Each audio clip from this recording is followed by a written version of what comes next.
Yes, friends, today I'll talk on masks. These are masks, and I come across tuberculosis patient daily.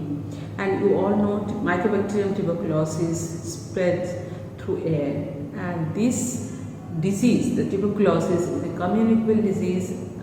People around the patient of tuberculosis can get infected. So we have to take protection. Friends, today I'll talk on that. Let's start. Friends, tuberculosis spread by droplet nuclei. When a patient coughs or sneezes, that bacteria inside the lung, it comes out in the air and it floats in the air. And whoever comes in contact with that air or inhale that air can get infected.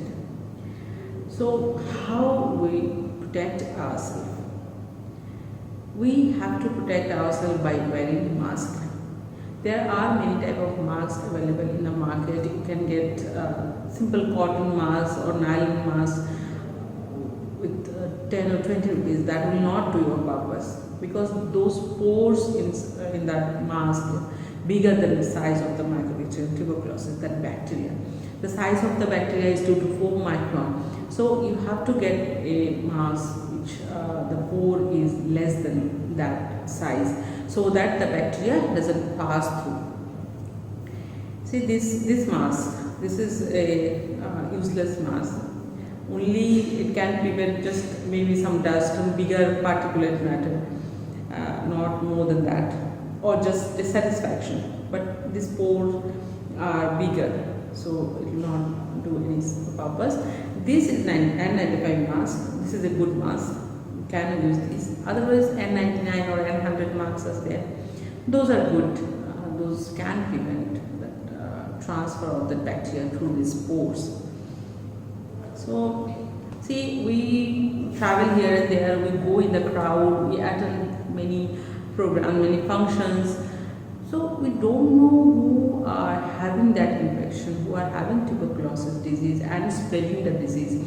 Some people do not follow etiquette. They don't put hanky or handkerchief in the mouth while sneezing or coughing. Don't put that mask in spite of knowing that he is having tuberculosis, he is having communicable disease. In that situation, we unknowingly, we get exposed to that bacteria and we get infected. Sometimes some patients are having so much bacterial load. I mean, they are infected, highly infected with bacteria, and their lungs are teemed with bacilli. So they expel lots of bacteria, and coming in contact with that type of patient is really dangerous. You can get the disease. So we have to protect ourselves. You can get this type of mask. And of course, one important thing is that one patient can use that mask. It will be easier rather than asking 100 or 1,000 people around that patient to wear mask. If the patient follow that thing, patient while talking or while coughing or when he is surrounded by people, he should wear a mask so that other people are safe. Friends, that's all for today. Thank you for watching this video and stay healthy.